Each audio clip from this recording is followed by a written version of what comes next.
And we do appreciate that Professor Seyed Mohammad Marandi has stayed with us. We did want to give that in its entirety to get the full spectrum of questions, sir. Thank you so much for being generous with your time.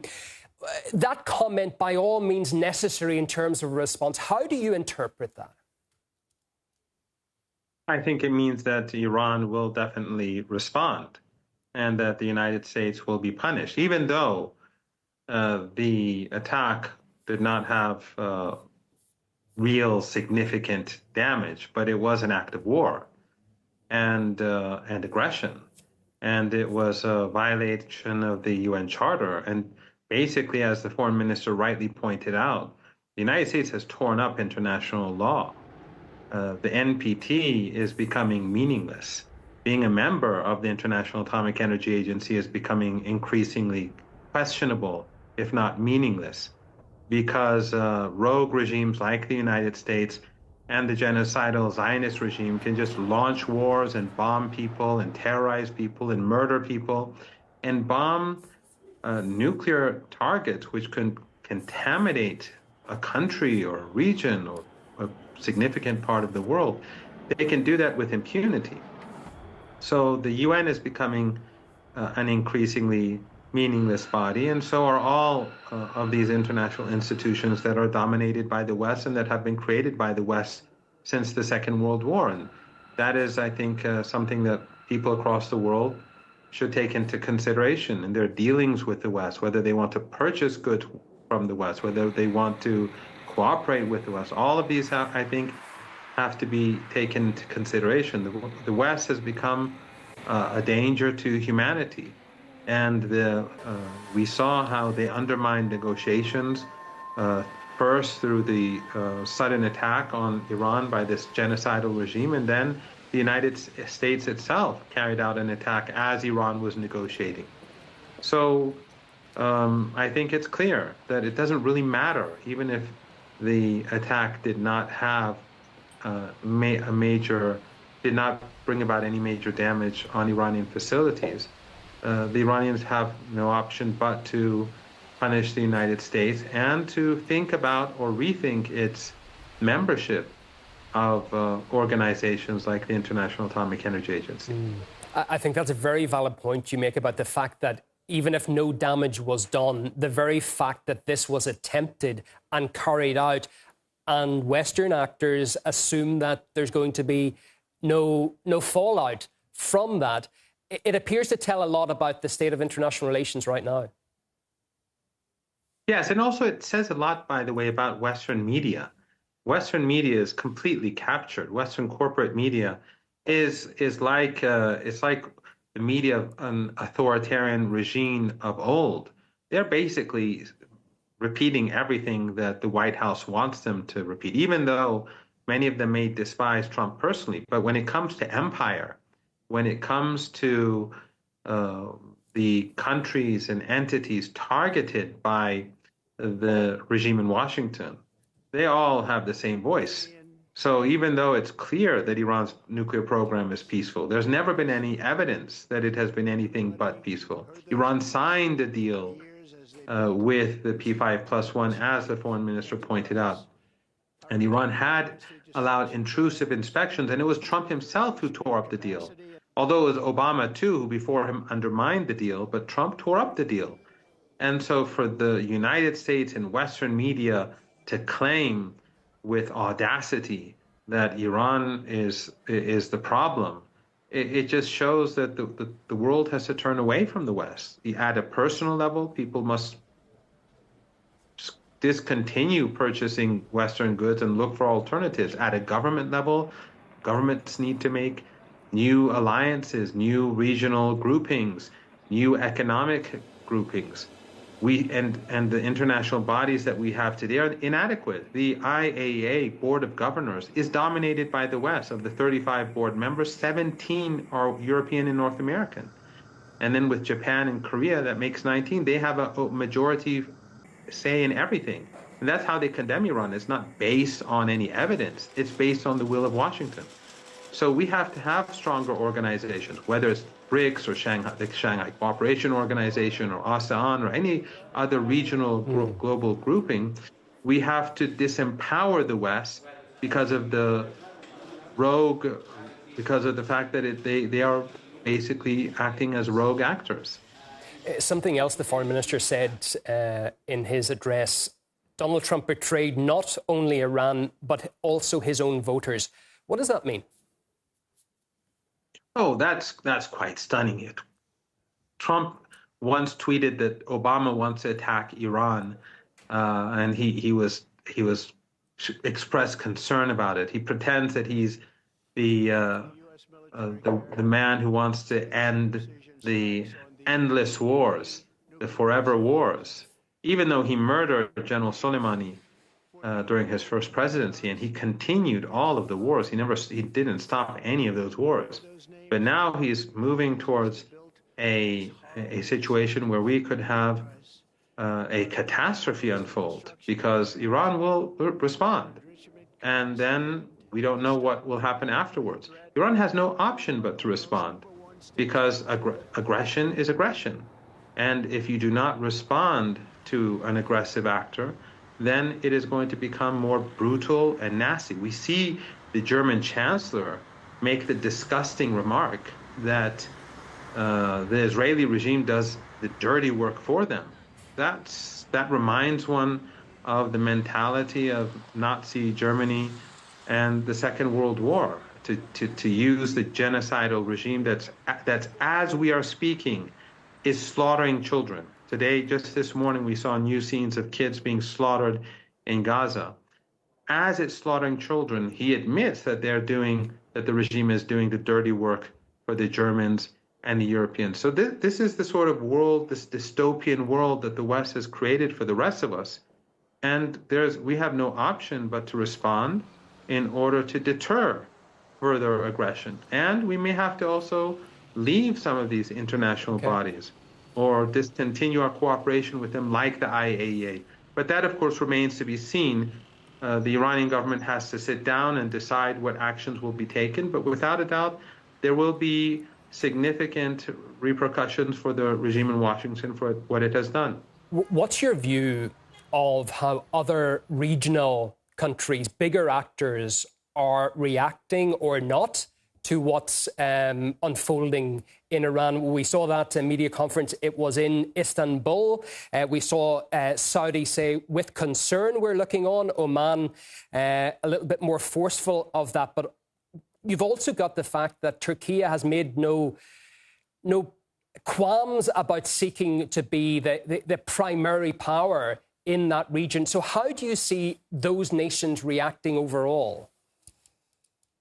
Well, I think it's quite clear that as an individual watching events, I think Mr. Erdogan has destroyed his reputation, and he's hurt the Turkish people infinitely by continuing to do business with Netanyahu, by transporting oil, cheap oil from Iraqi Kurdistan, Syrian Kurdish areas controlled by the United States and their Kurdish proxies, and oil from the Republic of Azerbaijan, Aliyev's very cheap oil to the Israeli regime. He would argue it's a complicated world and we have to look after our own interests first.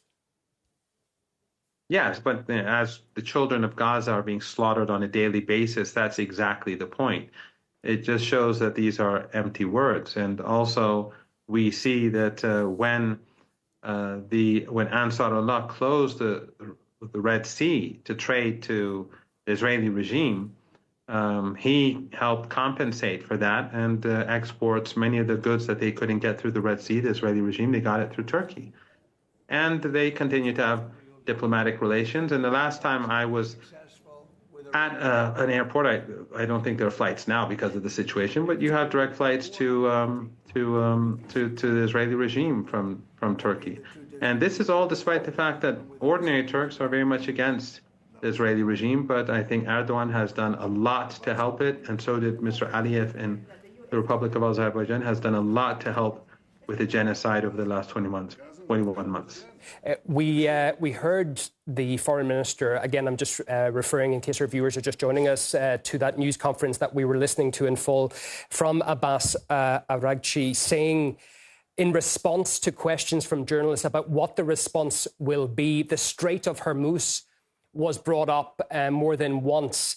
Do you think that will be a part of the response, perhaps closing it? Is there going to be more targeting by Houthi allies? How do you foresee this unfolding in that strait? I don't know. I think that the objective of Trump was to carry out this is my just personal interpretation. It has nothing to do with the government. That they tried to carry out a strike that really didn't have that much of an impact because they struck what had already been struck and they didn't strike heavily, from my understanding. I could be wrong, but we'll see. But that does not change anything for Iran. This was an act of aggression. This was an act of war. And the Americans have been assisting the Israelis in carrying out the genocide in Gaza, but also the Israeli act of war against Iran.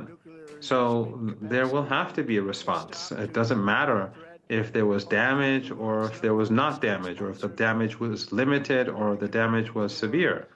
But so can I just counter that with one point? Just the fact that historically Iran has always thought long term in its response. It doesn't deal with fluctuations or short-term thinking. And the fact that it wants its nuclear program to be fully operational, it has wanted that for many decades, that perhaps a fully fledged escalation of a response isn't in the interests of Iran? Without a doubt, the Iranians are very careful in their calculations. And that is why they have waited to sit down and see what has happened and to discuss what sort of response there should be. Otherwise, Iran could have immediately responded last night and struck U.S. targets across the board. And that would have created a crisis that's quite unprecedented. So the Iranians are very smart. They are very careful, but they're also very principled. That is exactly why the United States hates Iran. It's because the Iranians are saying that we will not accept a Holocaust in Gaza. And the West, they are supporting a Holocaust in Gaza. And much of the reason is carrying out business as usual. That is why they're not under any pressure from the United States. That's why the United States has excellent relations with these countries, because they're not going to do anything about the Palestinian people and what's happening to them. So the real issue is not the nuclear program. And the nuclear program, by the way, is not going to go away. Iran is very advanced, and the Americans are not going to be able to stop the peaceful Iranian nuclear program. It's not possible for them. They don't have that capability. What they could do is force Iran to leave the NPT. If that's what they want, that is a possibility. They could force Iran to leave the IAEA. That's a possibility. But they cannot force Iran to give up this program, and Iran is not going to give up nuclear enrichment under any circumstances. So I think what has happened over the past 8-9 days is that the United States has shown itself to be completely in bed with a genocidal regime. The United States has shown itself to be completely in violation of international law, and that it has shown itself to be in contempt of international law and international institutions. And I think there's no doubt that this is going to have a huge impact in the coming months and years for international law and how countries deal with the United States and how countries deal with the West. But with regards to what is happening now, there will definitely be an Iranian response, but it's going to be calculated. It's going to be carried out in a way in which the United States understands that aggression is something that they will have to be answerable for. And just while we have you on the program, sir, how would you assess the readiness of Iran's armed forces, how equipped they are right now, if this escalation continues to the extent that it may? The Iranians have been using very little of their capabilities. And we saw just this morning, after U.S. aggression, how Iran has pounded cities across Israel and how they've hit sensitive targets. And the Israeli regime is completely incapable of blocking Iranian missiles. And they've used up almost all of their anti-missile systems, and the Americans are carrying the burden of this, and they're wasting all of their missiles, but our Iranian missiles are going right through, and Iranian drones are constantly getting through their defenses, despite the fact that there's a huge amount of censorship in Israel. But it's becoming clear that this regime is incapable of stopping Iran. And I should point out this fact that striking U.S. targets for Iran is far easier than striking Israeli targets, because U.S. targets are very close to home. They're very close to Iran.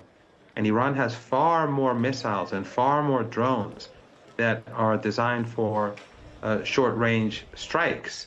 And they're easy. They can hide them. They can move them around, and they have greater precision than long-range drones and missiles. So any conflict in the Persian Gulf region between Iran and the United States will not go well at all for the Americans. Iran has been preparing itself for aggression from the United States for 20 years, ever since the occupation of Iraq by the United States. They knew that one day the United States would attack, and that's why they have so many underground missile and drone bases. So Iran's capabilities for defending itself against the United States are much more sophisticated and vast than even with the Israeli regime. And we see that right now, the Israeli regime is not doing well. If the Israeli regime was doing well, they would not need the Americans so much, and for the Americans to get involved directly. The thoughts of Professor Seyed Mohammad Marandi from the University of Tehran. Thank you so much.